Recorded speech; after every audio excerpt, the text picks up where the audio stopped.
तो लगातार पाकिस्तान चारों तरफ से घिरता जा रहा है। पाकिस्तान अब कटोरा लेकर भीख मांगता रहा है, भीख मांगना शुरू कर दिया है। भारत पाक तनाव के बीच विश्व बैंक का एक बड़ा बयान भी आया है। सिंधु जल संधि में हस्तक्षेप से विश्व बैंक ने इनकार कर दिया है।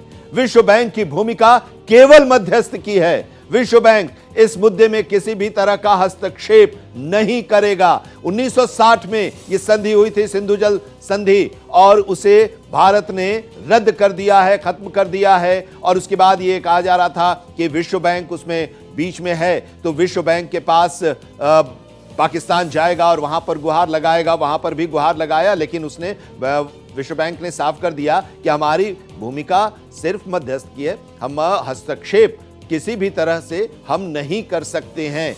ये साफ कर दिया है विश्व बैंक ने कि सिंधु जल संधि में उसकी जो भूमिका है वो केवल मध्यस्थ की है। विश्व बैंक इस मुद्दे में किसी भी तरह का हस्तक्षेप नहीं करेगा, यानी कि भारत ने जो किया है उस पर विश्व बैंक कोई हस्तक्षेप नहीं करेगा। आदित्य द्विवेदी हमारे साथ जुड़े हुए हैं और पाकिस्तान की जो स्थिति है उसके बारे में वो बात कर रहे थे और बता रहे थे, लेकिन अब तो ये भी है, यहां भी मुंह खानी पड़ी है पाकिस्तान को, आदित्य द्विवेदी, क्योंकि उसे उम्मीद थी कि विश्व बैंक कुछ हस्तक्षेप करेगा। तो विश्व बैंक ने अपनी भूमिका साफ कर दी है सिंधु जल संधि के मामले को लेकर। बिल्कुल आनंद, देखिए एक तो दाऊद की खबर में पहले हम आते हैं, उस पर भी थोड़ा सा बात करना चाहेंगे। दाऊद को लगातार सेना और आईएसआई के लोग वहां पनाह दिए होते, जिसमें वो रावलपिंडी में भी रुका हुआ था और कराची भी अपनी सेफ जगह मान रहा था। चूंकि रावलपिंडी में कल ड्रोन अटैक हुए बहुत ज़्यादा संख्या में, डिफेंस के इलाकों में, वहाँ का स्टेडियम भी सब खंडहर बन गया। उसके बाद जब वो घबराया है तब उसने पाकिस्तान से कहीं दाएँ बाएँ होने की सोची है, या पाकिस्तान में ही हो सकता है कि सुरक्षित ठिकाने को वो खोज रहा हो, उसके लिए सेना खोज रही हो। अब हम आते हैं सिंधु जल समझौते को लेकर के। इसमें आनंद विजय, मैं अपने दर्शकों को बताना चाहूंगा, किसी भी सूरत में कोई भी विश्व की तीसरी ताकत इसमें कोई हस्तक्षेप कर ही नहीं सकती है। उसकी वजह है, जब ये 1960 में समझौता हुआ था तो उसमें साफ साफ विश्व बैंक का एक छोटा सा रोल था। दो देशों के बीच में एक इसने सेतु का काम किया हुआ था कि हाँ भाई, आप दोनों इसमें एक समझौता करिए, दोनों एक दूसरे की बेहतरी के लिए सोचिए।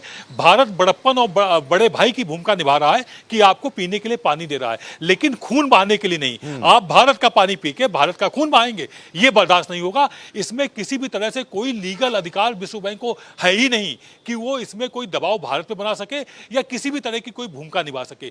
एक और सवाल का जवाब हम अपनी तरफ से दे रहे हैं, अपने दर्शकों को बताना चाहेंगे जानकारी के तौर पर आनंद विजय।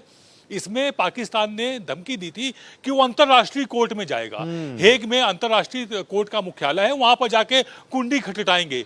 अब ये इसी तरह से कटोरा लेके कहीं पैसे मांगेंगे, कहीं कुंडी खटखटाएंगे कि मध्यस्थता कर दीजिए। और अभी देखिएगा, कुछ ही दिनों के बाद पाकिस्तान गिड़गिड़ाएगा कि भारत से कि संधि कर लीजिए, ये युद्ध खत्म कर दीजिए। अब हम बताएंगे सिंधु जल समझौते के बारे में कि अंतरराष्ट्रीय कोर्ट में जाने पर भी कुछ नहीं होगा। उसकी वजह है कि सिंधु जल समझौता हुआ है 1960 में, उस वक्त अंतरराष्ट्रीय कोर्ट विश्व में था ही नहीं। अंतरराष्ट्रीय कोर्ट जो अस्तित्व में आया है वो 1980 में आया है। तो इस जल संधि का वहां अंतरराष्ट्रीय कोर्ट में अपील ही नहीं हो सकती है। कुल मिलाकर के ये अपनी कुंडी खटखटाता रहे, अपना सर पटकता रहे, कुछ भी करे, भारत अपने रुख पर कायम रहेगा और वो लीगली कायम रहेगा। उसको अधिकार है इस बात का, वो उस अधिकार को के तहत पाकिस्तान को पानी उसने रोका हुआ है। बिल्कुल मानवता के आधार पर पानी भारत ने पाकिस्तान को दिया था, लेकिन प्रधानमंत्री ने भी साफ कर दिया कि हम पानी दे रहे हैं, जिस जमीन से पानी जा रहा है उस जमीन पर तुम खून बहाओगे, यह बर्दाश्त नहीं होगा। और उस संधि को रद्द कर दिया गया। इससे पहले भी जब घटनाएं होती थी, आतंकवादी घटनाएं होती थी, तो प्रधानमंत्री नरेंद्र मोदी ने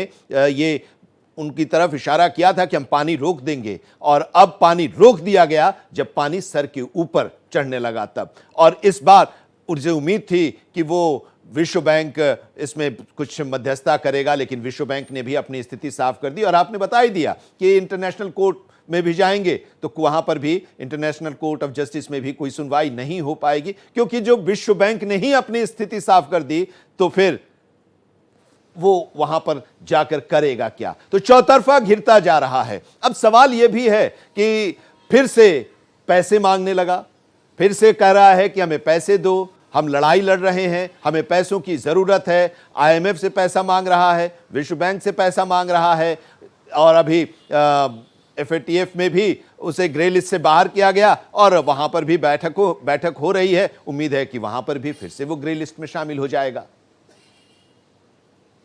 बिल्कुल आनंद विजय, ये ग्रे लिस्ट में ही शामिल होगा। ये असल में ये अपनी हरकतें छोड़ नहीं पा रहा है। विश्व के किसी कोने में कोई आतंकी घटना होती है तो उसका कनेक्शन पाकिस्तान से जरूर होता है। वर्ल्ड ट्रेड सेंटर का जो मुख्य मास्टरमाइंड था ओसामा बिन लादेन, उसको इसने बरसों पनाह दी।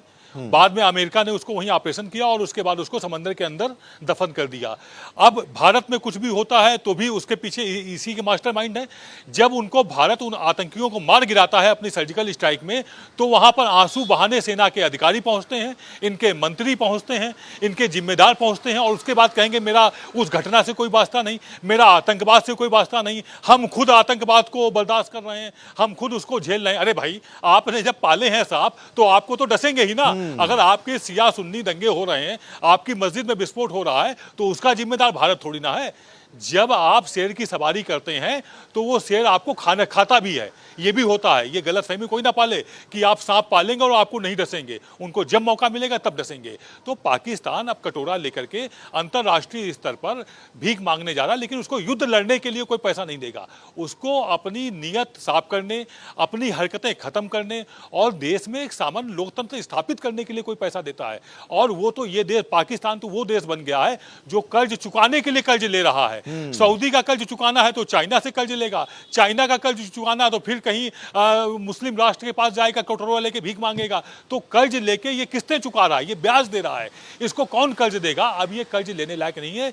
ये पूरी तरह से कंगाल हो चुका है, फटेहाल हो चुका है। और जो ये सिंधु समझौता रोका गया है ना आनंद विजय, इसके बाद देखना कि इसकी कंडीशन क्या होती है। अभी भारत पूरा पानी नहीं रोक पाएगा, लेकिन अगर भारत ने 10 से लेकर 15-20% पानी भी रोक दिया और सही समय पे सिंचाई के वक्त इसको पानी नहीं मिला, तो इसके खेत बंजर होंगे, वहां पर सूखा पड़ेगा और उसके बाद जब फसल नष्ट होगी ना, उसके बाद मजा आएगा। तब इसको समझ में आएगा कि भारत के मायने क्या है।